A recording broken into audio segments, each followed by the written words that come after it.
농무, 농촌에서의 춤추는 거죠. 위에 보시면 60에서 80년대라고 나와 있는데요. 산업화 과정에서, 그렇죠. 시대적 배경이죠.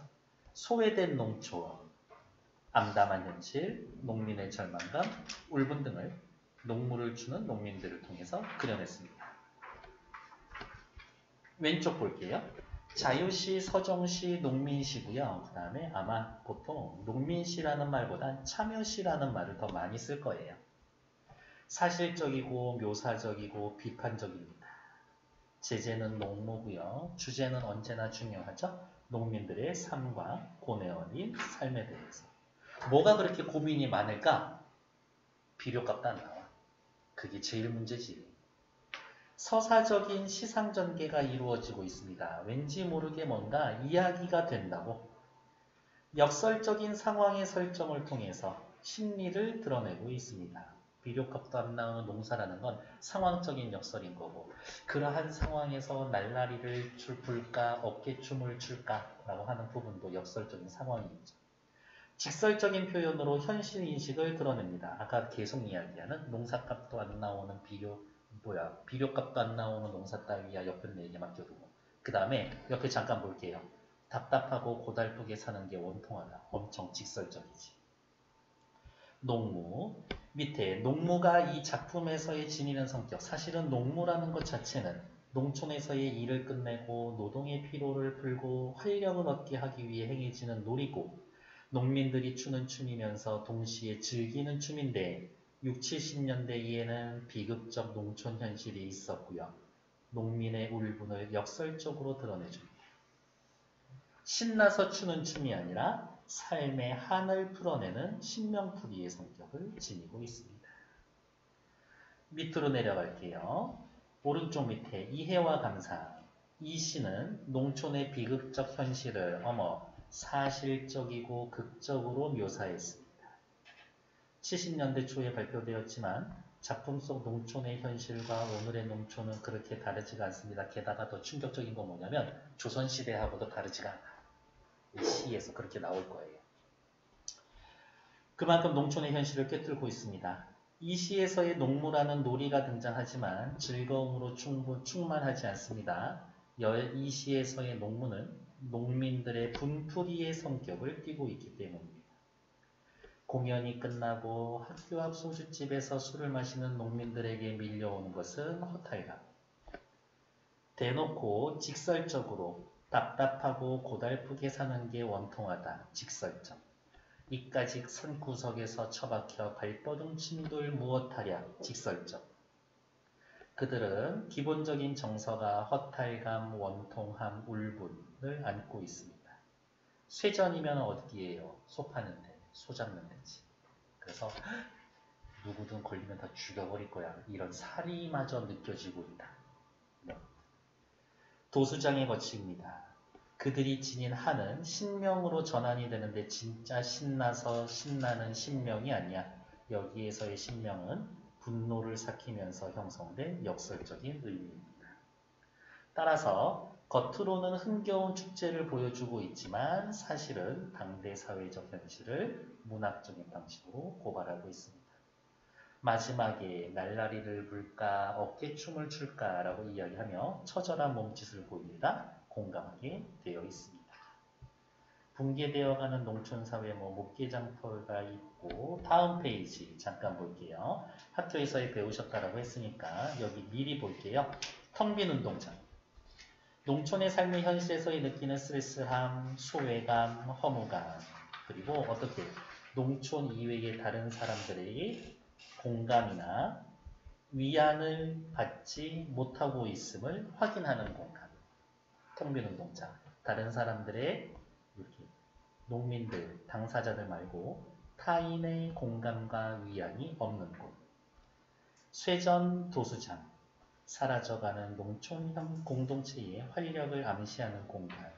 그리고 어떤 설명에는 이 도수장에서 소 잡는데 진짜 살의 누구든 죽여버릴 거야가 느껴짐. 이렇게 해설해 놓은 시들 부분 작품들 이렇게 해석해 놓은 교재들도 있다. 신명이 난다라고 하지만 사실은 신날 수가 없죠. 농민들은 절망과 울분의 정서를 역설적으로 드러냅니다. 밑에 농민의 울분과 역설적 상황이라고 되어 있어서 70년대 농민시, 70년대 현실 참여시라고 하셔도 됩니다. 농민시, 현실 참여시. 농민들의 울분을 사실적으로 보여줍니다. 사실적. 텅 빈 운동장, 아무도 공감해주지 않아. 철없는 쪼무레기들, 진짜 이해하지 못해 사람들이. 장터에서의 농무, 수익이 없는 농사 등 농민들의 소외감과 울분을 드러냅니다. 마지막 부분에 쇠전을 거쳐 도수장 앞에 돌 때의 자조, 한탄이 신명으로 전환되고 있지만 사실 진짜 흥겨워서 나타내는 게 아니라 저항, 울분, 분노의 감정이 있는 겁니다. 그러면 이렇게 체크해 놓으면 되겠네요. 이 시에서에 나와 있는 신명은 저항, 울분, 분노 라는 표현을 통해서 역설적 상황을 보여줍니다. 60, 70년대의 농촌 현실, 먹고 살기 힘들었어요. 이 이야기 나오시면 되겠고요. 잠깐 밑에 볼게요. 꺽정이와 서림이. 꺽정이는 임꺽정 이야기 하는 거고요. 서림이는 밑에서 머리 쓰던 아저씨, 머리 쓰던 놈이었는데 나중에 결국에는 배신하던 이거죠. 꺽정이와 서림이가 등장합니다. 60, 70년대 농촌의 현실과 조선 명종 때의 현실을 비유적으로 결합시킨다. 바로 이 부분이 포인트지. 조선 명종 때 농민들이 먹고 살기 힘들어서 꺽정이는 임꺽정이는 도적이 됐는데 1970년이 돼도 그 현실이 변하지가 않았어. 임꺽정과 서림이는 이 시에서의 갑자기 나타난 이질적 요소인데 조선시대 임꺽정의 이야기와 상호 텍스트 관계에 있습니다. 임꺽정의 이야기를 끌어들임으로써 60, 70년대의 농촌과 수백 년 전 조선시대의 농촌 현실과 차이가 없음. 어떤 차이가 없어? 먹고 살기 위해서 농사 짓는데 그럴수록 먹고 살기 힘들어져. 농촌의 부조리한 현실 나타내줍니다. 옆에 나와 있는 것들 뭐 됐고 이제 앞으로 나가서 본문 이제 본격적으로 보도록 할게요. 징이 울린다. 막이 내렸다 라면서 뭐뭐다 뭐뭐다 역시 요 시도 평서형 종결어미를 사용해주고 있죠. 징이 울립니다. 농무가 시작되나? 아니, 막이 내린다 라고 하면서 하강적인지. 쌤, 앞에 나와 있었던 저기 누구냐? 울엄마 울던데 추억에서도 하강적 이미지로 시작하는데요. 그런 공통점이 있다. 하강적 이미지. 즉, 무슨 얘기하고 싶은 거예요? 농무가 끝났습니다. 막이 내렸다라는 건 농무가 끝났어요. 쇠삼이 시는 시작하는데 농무가 끝났어요. 오동나무 전등에 매어 달려있는 가설무대. 가설무대는 뭐예요? 임시로 설치한 무대. 언제든 헐어버리려면 헐어버릴 수 있는 거죠. 그러니까 농민의 삶이라는 게 굉장히 불안하구나. 불안정하구나. 이 이야기를 하고 싶은 거죠. 농민의 삶이 그만큼 불안하고 불안정하다는 이야기인 거죠. 쓸어버리려면 쓸어버릴 수 있어. 구경꾼이 돌아가고 난 텅 빈 운동장. 텅 빈 운동장엔 아무도 없죠. 점점 무너져가는 농촌 현실을 상징적으로 보여줍니다. 구경꾼은 돌아가고 텅 비어 있습니다. 농민들의 삶을 이해해주는 사람들이 없어요. 즉 외로워요. 사회에서 고립되어 있습니다. 우리는 분이 얼룩진 얼굴로 아마 요거도 중의적인 문장으로 해석을 하셨을 텐데 첫 번째 분이 얼룩져 있다. 농무를 추면서 했었던 분장이 얼룩진 이렇게 해석하기도 하고 2번 분이 얼룩지 분노가 드러나는 얼굴 이렇게 두 가지로 해석을 할 텐데 보통은 2번 이렇게 해석을 더 많이 합니다. 분이 얼룩진 얼굴로 학교 앞 소주집에 몰려서 술을 마십니다. 울분과 고통을 잊고자 하는 행위. 답답하고 고달프게 사는 게 원통하다. 엄청 농민들의 현실을 직설적으로 드러내줬습니다. 우리는 이렇게 힘들게 살고 있다 라고 꽹가리를 앞세워 장거리로 나서면 따라붙어 악을 쓰는 건 젊은이들이 아니라 쪼무레기들뿐. 젊은 애들이 떠나있죠. 처녀애들은 기름집 담벼락에 붙어서서 저 아저씨들 뭐야 라면서 철없이 낄낄대는구나. 쪼무레기들과 처녀애들은 어떻게 해요? 농무에 대해서 냉담하지. 이 농무의 의미를 얘네들은 몰라. 냉담한 반응을 보여줍니다. 예전과는 다른 농촌의 모습. 그러니까 어떻게 젊은이가 떠난 농촌의 현실 예전과는 다릅니다. 어떻게 다릅니까? 그들의 삶에 공감해주는 사람이 없어요. 이 이야기지. 보름달이 밝아서 인걱정이면 뭐예요? 농민으로 살고 있다. 이렇게 살면 안 되겠는데 왜 농민들은 자꾸 가난하지? 세금을 뭐 이렇게 많이 뜯어가는 거야? 소작농에서 벗어날 수가 없어. 농사 지어봐야 다 굶고 지으면 지을수록 빚만 늘어가지. 안 되겠어. 이렇게 살다간 다 죽어. 그럴 바에 차라리 도적이라도 되겠다라고 해서 도적이 돼서 가진 자들 거 뺏어다가 없는 사람 거 나눠주고 사회로부터 권력으로부터 핍박을 받으니까 산에 들어가서 도적단을 형성해서 살고 있는 그런 사람이지. 어떤 사람은 꺽정이처럼 울부짖고 결국에는 잡혀서 죽거든요. 좌절하고. 어떤 녀석은 서림이처럼 해해되지만 이게 무슨 얘기냐? 꺽정이가 있었죠. 세력이 늘어나고 있어. 근데 뭔가 좀 아쉬워. 이게 정말 분노에 차 있는 농민들만 필요한 게 아니라 솔직히 좀 머리 쓰는 애가 좀 있어야 돼. 근데 때마침 서림이라는 애가 있었지. 얘는 서자인가? 얼자인가? 아무튼 신분이 천해서 벼슬을 못해. 그래서 그것 때문에 서자였었지. 너무 억울해 있었던 차에 이렇게 더러운 세상을 뒤집어 보지 않겠나? 라고 해서 꺽정이한테 붙어서 같이 머리 쓰던 애였었지. 관에서 꺽정이를 토벌하려고 했는데 이게 쉽지가 않아. 산에 어디 있는지도 모르겠고 자꾸 가면 갈수록 함정에 함정에 자꾸 해가지고 실패를 하지. 그래서 누가 머리를 쓰는 거지. 서림이라는 애가 있어. 걔를 꼬시자라고 이야기를 하죠.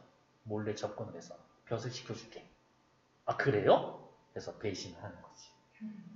그래서 산속에 어디에 무슨 함정이 있고 뭐 어디에 있고 이런 정보를 줘서 결국에는 그 정보를 가지고 꺽정이가 잡혀줄 거예요. 그래서 꺽정이는 결국에는 울부짖고 서림이 이놈은 해해되는 거죠. 그러면 체크해야 되겠지. 꺽정이하고 서림이라는 것들은 어떻게? 일단 꺽정이는 좌절하고요. 서림이라는 놈은 성공을 하는 거지. 왜 좌절을 했을까? 배신당해서. 배신을 왜 당했을까? 자신의 신념을 지키기 위해서. 서림이는 어떻게 해요? 개인의 이익을 우선시하는 놈이었지. 신념이라는 거는 뭔데? 공동체의 삶을 혹은 농민들의 삶을 나아지게 하는 걸 추구하려고 했었던 거지. 그래서 꺽정이는 울부짖고 서림이는 해해되지만 그래서 꺽정이와 서림이 여기는 대조. 그리고 조선시대 명종 때 있었던 이 시기 어떻게 1960에서 70년대에도 그대로 일어나고 있다. 농촌의 현실은 변화하지 않았다. 라고 얘기해 주죠. 서림이처럼 해해되지만 이까지 산구석에 처박혀 산들 무엇하랴? 할 수 있는 게 있어요? 없어요? 없죠. 이 정도면 서림만. 발버둥 쳐봐야 소용이 없다. 비료값도 안 나오는 농사 따위야 밑줄. 이게 제일 현실적이고 사실적인 표현이지. 비료값도 안 나오는 농사. 아예 옆편네에게나 맡겨두고 쇠전을 거쳐 도수장 앞을 와돌 때 우리는 점점 신명이 난다 라고 이야기하지만 사실 신이 날 수가 있나? 신이 나지 않을 거예요. 반환법. 날라리를 한 다리를 들고 날라리를 불까? 고개짓을 하고 어깨를 흔들까? 밑에 보면 농악대의 몸짓을 묘사하며 현실에 대한 불만과 저항이 강한 몸짓이라고도 해석하고 또 요거하고 많게 날라리를 불어야 할지 어깨를 흔들어야 할지 라면서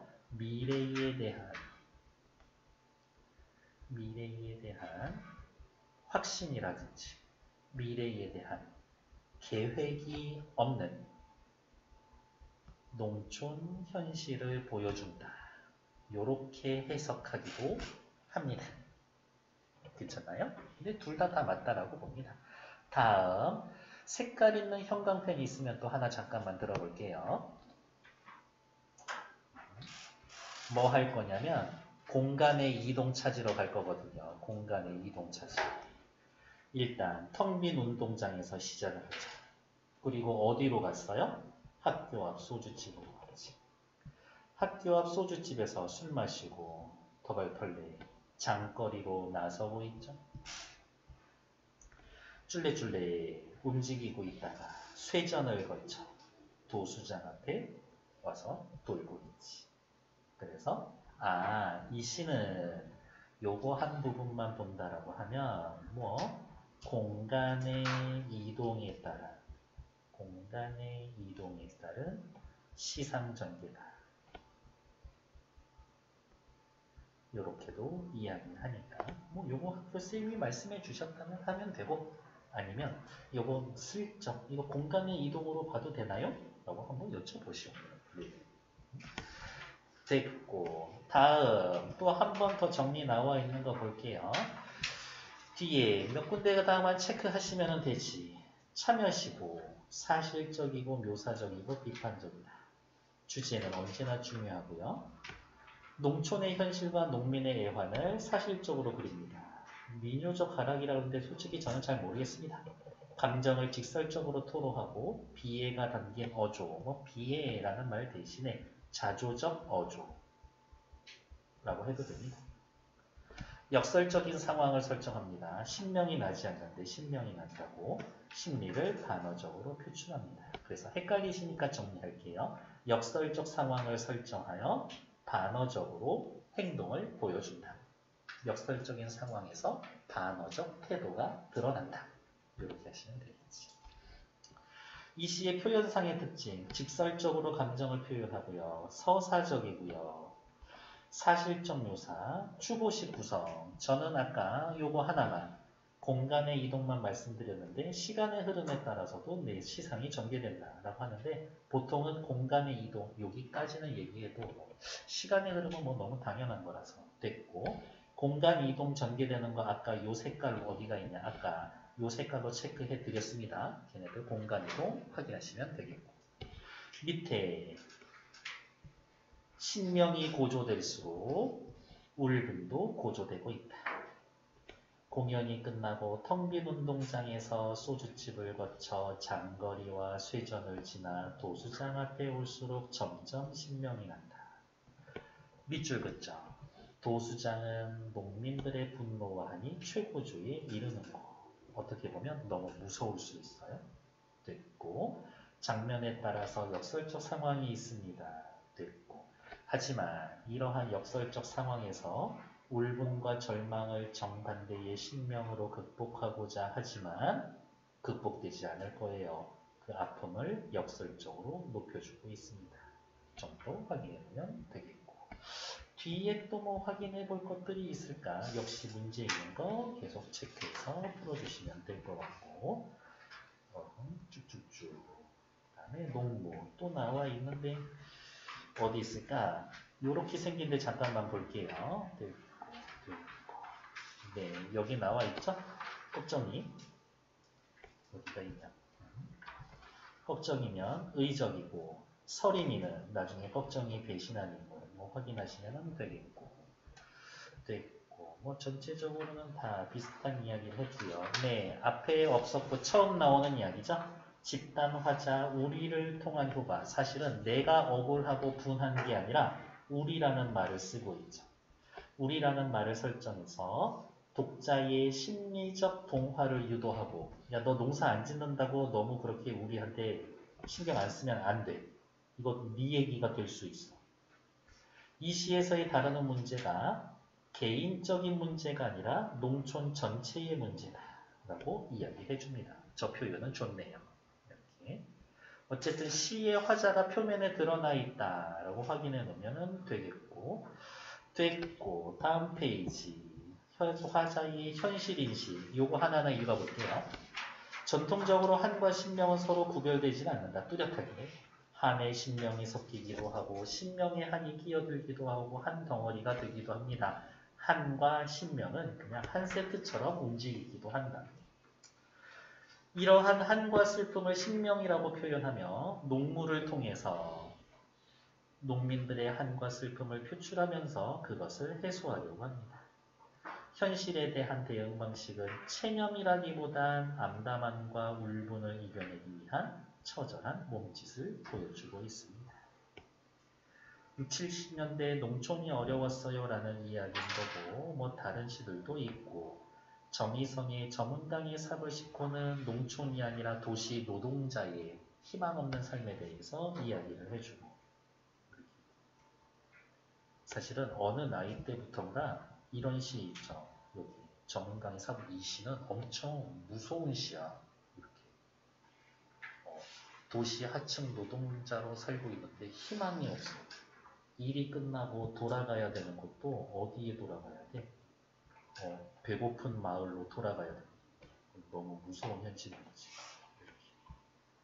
여러분들은 나중에 뭐야 올해 세금 뭐야 소득세만 한 5천만 원 냈는데 그냥 그렇게 살았으면 좋겠네. 이렇게 넉넉하게 확인해 주시면 되겠고 뒤에 무진기행 얘도 학교에서의 프린트 나오는 부분만 한다고요. 일단